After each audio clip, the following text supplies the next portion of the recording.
Oke, Assalamualaikum. Kami dari kelompok 8, Ika dan Kendri hari ini akan mempresentasikan tentang paper review kami, yaitu The Evaluation and Application of the TRACE Method for Increasing Eco-Innovative Levels in SMEs.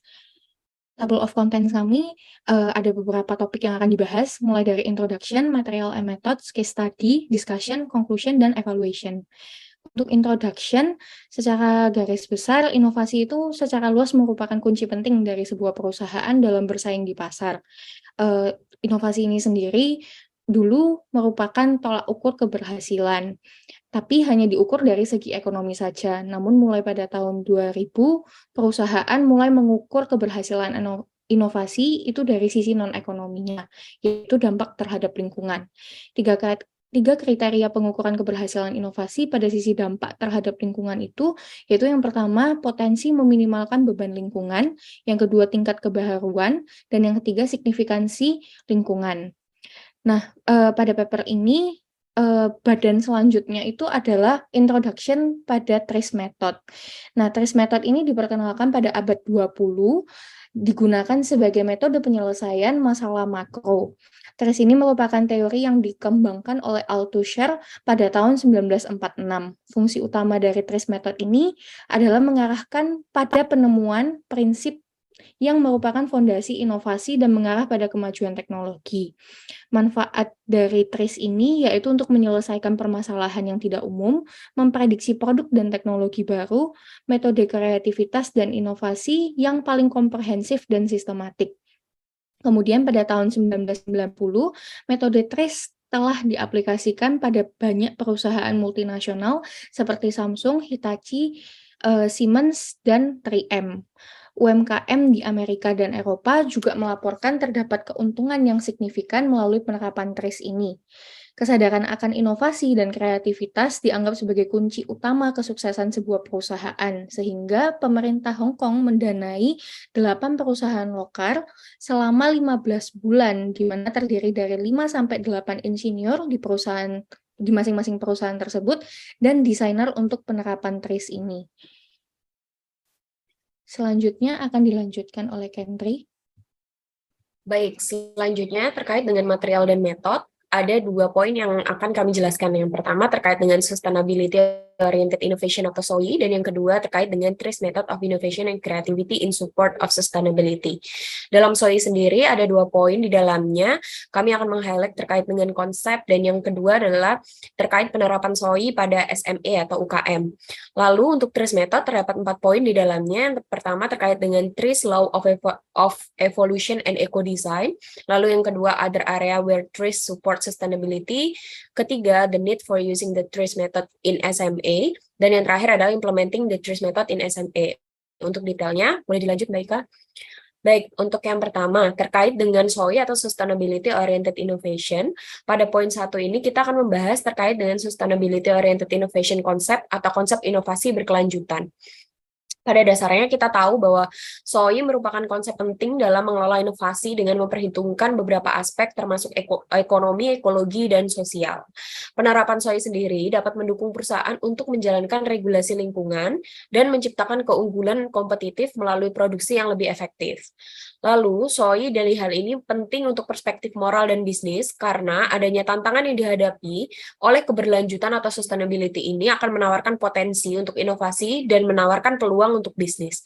Meskipun demikian, beberapa perusahaan masih enggan mempromosikan inovasi di bidang keberlanjutan karena masih dianggap high risk. Di sebelah kanan, kita bisa lihat ada gambar terkait dengan sustainability Innovation Parallel Path, di mana di sini ada 3 poin, yaitu terkait dengan Innovation Type Dimension, Life Cycle Dimension, dan Target Dimension, di mana setiap dimensi ini memiliki parameternya masing-masing. Contoh seperti inovasi memiliki parameter strategi, bisnis model inovasi, produk service system, dan teknologi.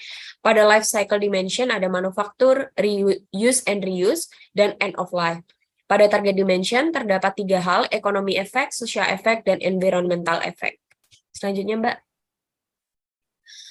Baik, untuk poin kedua kedua terkait dengan SOI, yaitu bagaimana penerapan SOI pada SME atau konsep inovasi berkelanjutan pada UKM. Pada dasarnya, UKM sendiri atau usaha kecil menengah merupakan sebuah perusahaan yang mayoritas memiliki karyawan di antara 10 hingga 250 karyawan dengan memiliki keragaman bidang kegiatan yang dilakukan. Pada hal ini, penulis telah mengembangkan kerangka kerja konseptual yang bersifat komprehensif yang mengintegrasikan pengetahuan terkait dengan strategi keberlanjutan atau sustainability dengan praktek inovasi, produk dan proses, serta mekanisme dan pihak yang terlibat dalam kolaborasi SOI pada UMKM atau UKM.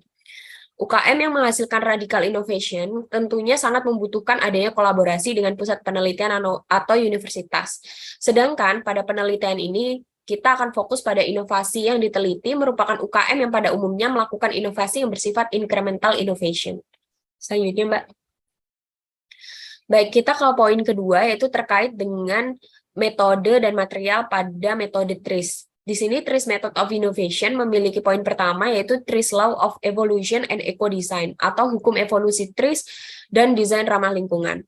Poin pertama, evolusi TRIS dapat digunakan untuk memprediksi perkembangan teknologi dan menentukan dampak lingkungan dari suatu produk, sehingga secara efektif dapat menganalisis pengaruh parameter lingkungan terhadap kemajuan teknologi dan dinamika lingkungan bisnis itu sendiri. Lalu poin yang kedua terkait dengan sustainability atau keberlanjutan. Hal ini menjadi penting dalam kita membuat inovasi, dan metode TRIS dapat membantu perancang atau desainer dalam menilai siklus hidup produk sehingga menawarkan cara inovasi yang lebih sesuai dengan tujuan sustainability. Poin ketiga, di sini TRIS memiliki beberapa alat yang seperti Ideality, Resource, dan Law of Technical System Evolution yang dirancang dalam bentuk pedoman ekodesain untuk inovasi produk. Poin keempat, yaitu terkait dengan penelitian ini merancang dan memverifikasi metode TRIS dalam hal peralatan rumah tangga dan mengusulkannya pada beberapa siswa yang belum memiliki pengalaman terkait TRIS sehingga menghasilkan hasil positif, dan hal ini mampu untuk mendorong pengembangan lebih lanjut pada TRIS. Baik, selanjutnya poin kedua pada TRIS Method of Innovation and Creativity in Support of Sustainability. Ada poin kedua, yaitu other area where TRIS support sustainability, atau lingkungan lain di mana TRIS mendukung keberlanjutan. Bisa kita lihat di gambar sebelah kiri, terdapat 6 area di luar dari yang pertama atau law dari TRIS sendiri. Untuk yang pertama, kita bisa lihat ada cleaner production atau produksi bersih. Berikut merupakan pendekatan pada tahap ini, di mana kita lihat ada 6 tahap yang dilalui dalam cleaner production. Perlu kita highlight bahwa dalam proses terakhir, yaitu mengidentifikasi opsi atau mengidentifikasi pilihan, perlu memiliki keterampilan atau pengetahuan khusus. Dan pendekatan ini berlaku untuk tim dengan pengetahuan teknik kimia yang cukup kuat. Sedangkan, jika kita menggunakan pendekatan berbasis TRIS, maka tidak diperlukan pengetahuan khusus untuk ini, sehingga memungkinkan adanya perluasan solusi masalah di luar keterampilan dari tim.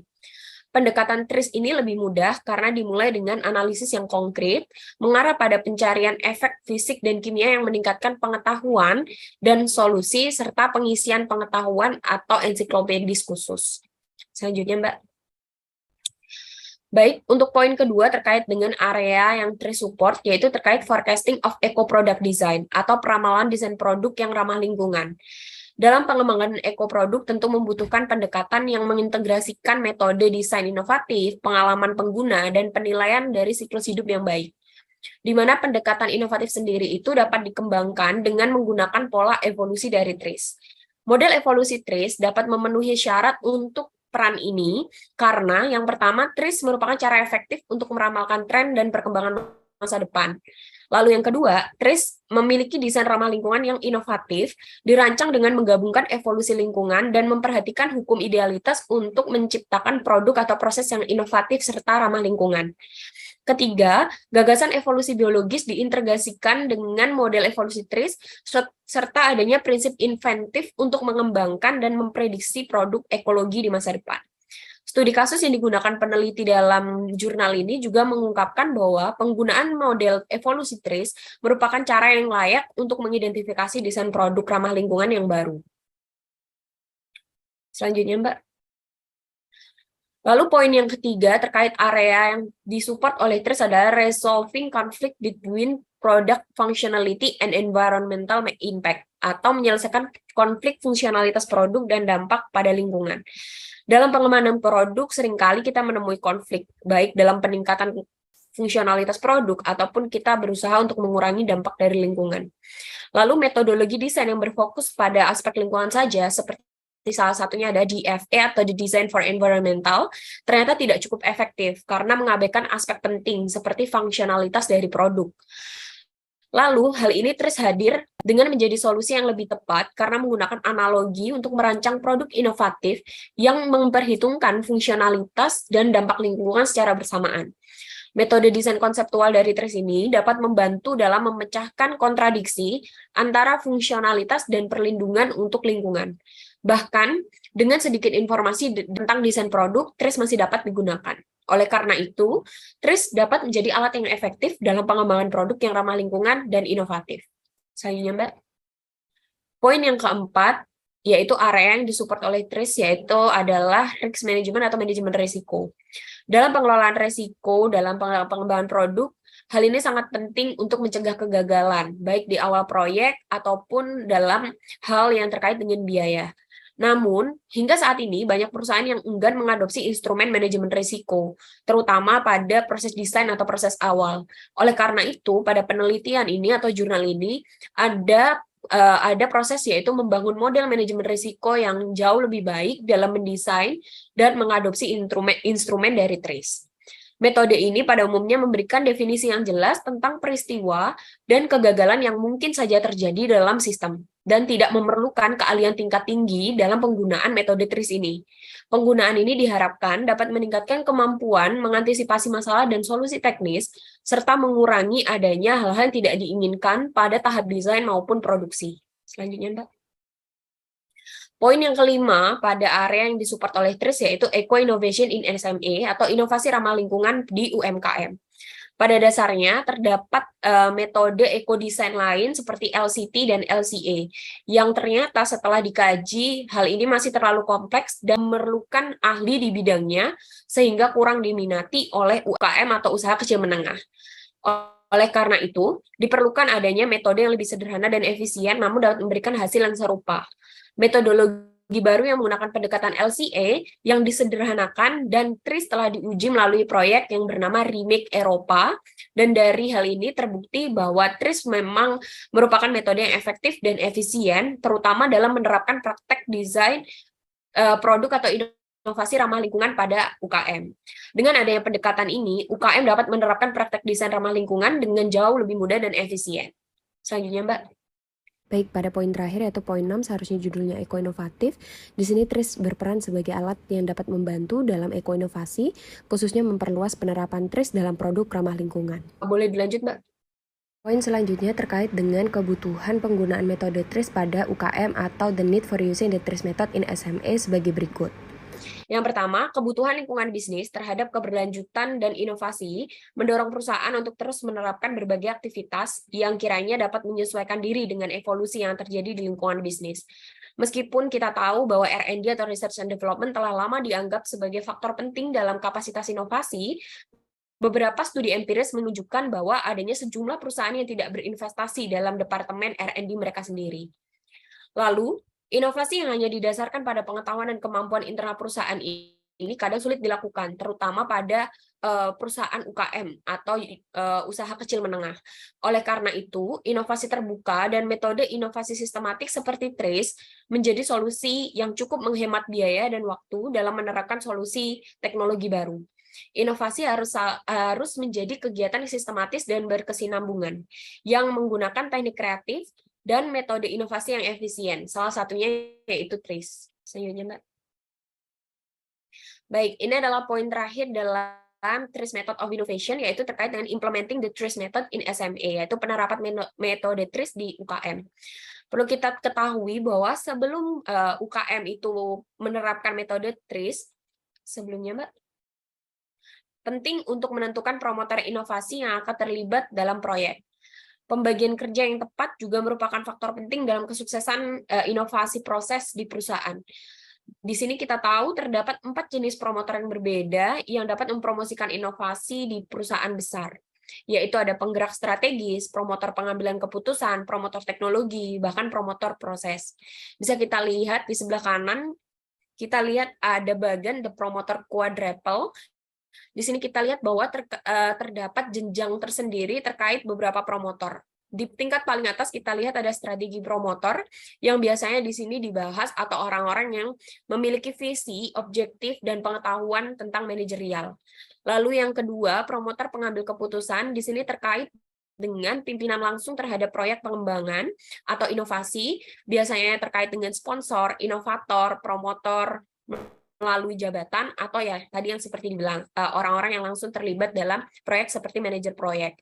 Lalu yang ketiga, promotor proses, di sini yaitu terdiri dari orang-orang pendukung proyek, promotor yang melalui pengetahuan organisasi. Di sini biasanya orang-orang yang langsung terlibat dalam proses pengembangan, inovasi. Lalu yang terakhir yaitu promotor teknologi, di sini terkait dengan orang-orang yang expert dalam bidangnya, memiliki jiwa pencipta. Promotor ini biasanya melalui pengetahuan yang ada secara teknis. Selanjutnya, Mbak Ika. Lalu bagaimana penerapan TRIS dalam UMKM? Seyogyanya perlu melibatkan dua promotor yang sesuai, yaitu promotor pengambilan keputusan dan promotor teknologi. Karena pada dasarnya proses implementasi dapat dilakukan dengan memilih pendekatan yang disederhanakan berdasarkan dengan prinsip-prinsip kunci seperti kontradiksi, idealitas, dan hukum evolusi. Promotor juga perlu terlibat dalam upaya aktif untuk mengubah praktek para perancang dalam bentuk inovasi organisasi dan tentu memiliki otonomi penuh terhadap TRIS. Dalam kasus hipotetik, penggunaan metode inovasi dan kreativitas TRIS di satu perusahaan, kita sebut saja perusahaan Mobi, peran promotor pengambilan keputusan dapat diambil oleh manajer. Sedangkan promotor kedua dapat menjadi ahli TRIS dari luar. Dalam hal ini, 3 metode TRIS mendasar digunakan oleh promotor atau manajer, yaitu kontradiksi, idealitas, dan model evolusi. Selanjutnya, Mbak. Baik, selanjutnya untuk case study, di sini dalam penelitian ini studi kasus yang digunakan adalah penerapan metode TRIS pada salah satu perusahaan UMKM atau UKM di Romania. Overview dari perusahaan, di sini perusahaan yang digunakan adalah Mobi LLC, yang jelas merupakan nama samaran. Perusahaan ini berdiri pada tahun 1991 dan merupakan salah satu UMKM di Romania yang bergerak di produksi perabotan. Konteks inovasi yang akan diterapkan di Mobi ini adalah yang pertama yaitu perusahaan tidak memiliki aktivitas R&D. Kemudian yang kedua, perusahaan tidak memiliki departemen desain dan secara fungsi dikerjakan oleh 2 insinyur dengan spesialisasi pemrosesan kayu dan juga merupakan bagian dari departemen produksi. Jadi bisa dibilang dalam perusahaan Mobi ini orang-orangnya itu masih merangkap di beberapa departemen.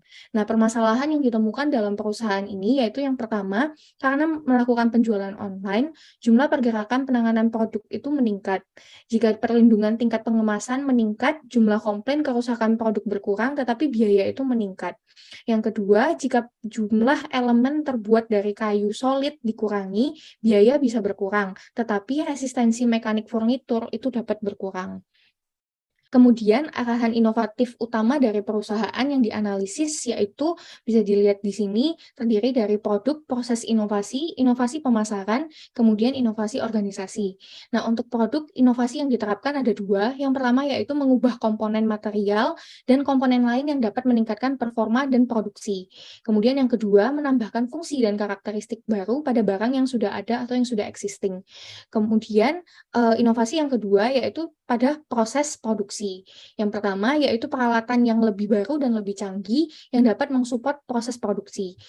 Yang kedua yaitu penggunaan software AutoCAD untuk melakukan digitalisasi profil pelanggan. Kemudian yang ketiga, metode dan atau kompetensi yang ditingkatkan secara signifikan yang digunakan untuk membuat atau mengirimkan produk atau layanan atau untuk mengurangi biaya per unit atau untuk meningkatkan kualitas produk jasa yang ada. Kemudian selanjutnya metode dan peralatan serta software baru untuk aktivitas logistik dan yang terakhir metode peralatan dan software baru untuk akuntansi, kalkulus dan maintenance mesin-mesin. Kemudian inovasi selanjutnya adalah di inovasi pemasaran. Perusahaan Mobi ini semulanya sudah bergerak di Austria dan Jerman. Namun dalam inovasi pemasaran ini perusahaan akan melakukan perluasan skala pemasaran. Kemudian yang selanjutnya yaitu inovasi organisasi akan mulai diterapkan ISO 9001, kemudian ISO 14000 dan ISO 31000. Nah, yang menjadi catatan dalam penerapan inovasi ini adalah seluruh penerapan inovasi dilakukan berdasarkan data yang sudah ada. Jadi, arahan inovatif ini muncul dari data-data yang sudah ada dan dianalisis. Nah, berikut merupakan flowchart tahapan penerapan TRIS di perusahaan MOBI. Jadi pertama yaitu manajer melakukan diagnosa untuk penerapan metode TRIS. Kemudian selanjutnya pakar dari TRIS diundang dari eksternal perusahaan untuk menyajikan konteks dan pengalaman organisasi yang telah menguji dan mengadopsi TRIS atau memberikan best practice pada perusahaan-perusahaan lain sebelumnya. Kemudian di tahap selanjutnya yaitu organisasi mulai mengidentifikasi eksplisit atau implisit masalah yang dihadapi oleh perusahaan. Kemudian selanjutnya, organisasi mengakui perlunya inovasi dan mengusulkan proyek, serta menyediakan kompetensi teknis. Nah, di sini muncul cabang keputusan yang harus dibuat, yaitu apakah manajer UMKM atau di perusahaan MOBI ini berperan sebagai promotor internal. Jika iya, maka 3 konsep dasar TRIS yang dipresentasikan pada promotor, yaitu model, kontradiksi, idealitas, dan evolusi. Namun jika tidak, maka promotor dalam desain akan didesain dan ditunjuk untuk mengambil keputusan atau merekrut orang baru. Nah, kemudian pada tahap selanjutnya yaitu promotor dan pakar TRIS itu memformulasi masalah dalam bentuk kontradiksi, yaitu jika, maka, dan tapi. Kemudian masalah yang akan dipecahkan melalui metode TRIS ini didokumentasikan. Lalu muncul lagi keputusan yang harus diambil oleh perusahaan, yaitu apakah organisasi memerlukan sesi pelatihan TRIS. Jika iya, maka karyawan yang berpartisipasi dalam proyek itu harus dilatih prinsip dasar TRIS. Namun jika tidak, maka muncul keputusan lain lagi, yaitu apakah pengujian metodologi ini diperlukan. Jika iya, maka pengujian metodologi akan dilakukan melalui proyek. Namun jika dirasa tidak perlu melakukan pengujian metodologi, maka bisa langsung ke analisa masalah. Kemudian tahapan selanjutnya muncul lagi keputusan yang harus diambil perusahaan, yaitu apakah kompetensi TRIS tambahan itu diperlukan untuk perusahaan. Jika iya, maka kompetensi TRIS ini diperlukan, maka akan dilakukan training. Kemudian di tahap selanjutnya yaitu pemilihan alat TRIS dan tingkat inovasi bergantung pada biaya yang disediakan oleh perusahaan. Kemudian selanjutnya yaitu pengembangan konsep solusi dengan menggunakan TRIS. Kemudian di tahap selanjutnya dilakukan validasi solusi yang diusulkan. Nah, dari validasi ini muncul keputusan yang harus dibuat oleh perusahaan, yaitu bisakah solusi yang diusulkan ini kemudian dipatenkan. Jika bisa dipatenkan, maka akan masuk ke tahap di mana solusi yang sudah ditemukan oleh pakar ini akan dipatenkan. Kemudian setelah dipatenkan, itu akan diimplementasi. Namun juga ada tahapan di mana solusi itu tidak dipatenkan dan langsung diimplementasikan. Nah, solusi yang diimplementasikan ini itu bisa bercabang menjadi 3, yaitu yang pertama, arah untuk memperluas inovasi, di mana inovasi yang sudah ada itu diperluas lagi untuk menghasilkan inovasi-inovasi yang lain, sehingga itu akan kembali ke bagian atas. Kemudian, untuk cabang yang kedua, yaitu mengukur dampak dan inovasi peningkatan langkah sebelumnya, dan yang terakhir yaitu berhenti atau hanya cukup untuk diimplementasikan di perusahaan tersebut. Nah, dari pembahasan di atas, itu terdapat beberapa hasil studi kasus yang dilakukan oleh peneliti. Yang pertama, inovasi UKM diarahkan untuk peningkatan bertahap daripada inovasi yang radikal atau secara menyeluruh dan secara signifikan langsung berubah. Kemudian yang kedua, upaya inovasi UKM itu bersifat reaktif, sangat dipengaruhi oleh kebutuhan pelanggan umum, dan dalam kasus khusus, inovasi peraturan yang berorientasi ini berkelanjutan atau sustainability. Kemudian yang ketiga, UKM melindungi ceruk pasarnya melalui harga yang kompetitif dan melalui inovasi yang bertahap, jadi tidak langsung perubahan yang signifikan. Kemudian yang keempat, di UKM dimungkinkan untuk menggunakan TRIS, namun implementasinya mengenai kurangnya sumber daya yang spesifik untuk jenis perusahaan ini, mengingat Rumania tidak memiliki sistem inovasi yang canggih, seperti misalnya di negara Taiwan ataupun Hong Kong. Kemudian yang selanjutnya yaitu arah inovatif yang terlihat terutama di UKM adalah produk, layanan, proses pemasaran, dan inovasi organisasi. Arahan ini sangat penting untuk menjadi kompetitif dan perusahaan yang berkelanjutan atau sustainability. Kemudian di poin selanjutnya, inovasi barang dan jasa mengkonfirmasi fakta bahwa dalam kasus UKM yang berinovasi tanpa penelitian, hubungan dengan klien adalah sumber pengetahuan eksternal yang paling penting ketika menyangkut kinerja dalam inovasi yang baik, khususnya dalam kasus perusahaan seperti MOBI yang tidak bekerja sama dengan pusat penelitian atau perguruan tinggi.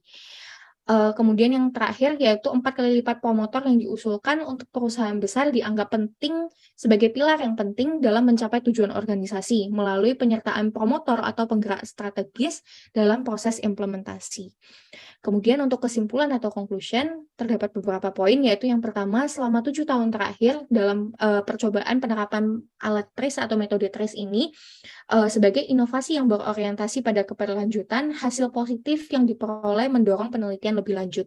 Kemudian, pendekatan berbasis metode TRIS ini adalah alat yang sangat berharga bagi perusahaan karena tidak memerlukan pengetahuan ensiklopedis di bidang khusus teknologi, dan itu memungkinkan perluasan ruang lingkup solusi masalah di luar keterampilan anggota tim. Kemudian yang ketiga yaitu melalui TRIS, upaya inovasi yang berorientasi pada keberlanjutan terhubung ke tubuh inventif universal pengetahuan, khususnya dengan efek fisik dan kimia yang meningkatkan solusi dan pada saat yang bersamaan mengkompensasi pengetahuan ensiklopedis khusus. Kemudian selanjutnya, dengan menggunakan TRIS di bidang inovasi yang berorientasi pada keberlanjutan, hasilnya cepat dan efisien, baik dari segi produk maupun proses produksi. Kemudian, keuntungan lain dari pendekatan ini adalah memberi desainer esensi heuristik TRIS tanpa memerlukan pelatihan jangka panjang yang khusus. Namun, sayangnya metode TRIS ini sebenarnya kurang dikenal dan bahkan kurang diterapkan. Dan ini juga yang merupakan salah satu kelemahan dari penelitian ini, yaitu Romania, di mana negara yang dipilih dalam penelitian ini sebenarnya masih menempati tempat terakhir di papan skor inovasi Uni Eropa di tahun 2015 dan tahun 2016. Selanjutnya akan dijelaskan oleh Mbak Kendri. Baik, terima kasih Mbak. Baik, yang terakhir yaitu bagian kelebihan dan kekurangan atau evaluasi. Di sini kami bisa menyampaikan bahwa terdapat yang pertama kelebihannya yaitu paparan yang dijelaskan lebih mudah dipahami dan overview perusahaan dapat memberikan gambaran yang cukup jelas. Lalu penerapan metode TRIS dalam penelitian ini tidak memerlukan pengetahuan khusus di bidang teknologi. Dan yang ketiga, kelebihannya penerapan metode TRIS pada penelitian ini dapat memberikan esensi heuristik TRIS tanpa perlu pelatihan jangka panjang khusus. Lalu kekurangan dari penelitian ini yaitu yang pertama, metode TRIS ini kurang dikenal atau kurang diterapkan. Lalu yang kedua, Rumania yang digunakan sebagai fokus penelitian ternyata kurang menggambarkan inovasi karena sampai saat ini menempati tempat terakhir di papan skor inovasi Uni Eropa pada tahun 2015 dan 2016. Saran yang bisa kami berikan terhadap paper ini atau penelitian ini adalah topik penelitian yang diangkat ini sangat menarik. Jika dilakukan pada negara berkembang, kiranya dapat dilihat peranannya khusus dalam ekonomi kreatif atau UMKM. Sekian presentasi dari kelompok kami. Terima kasih.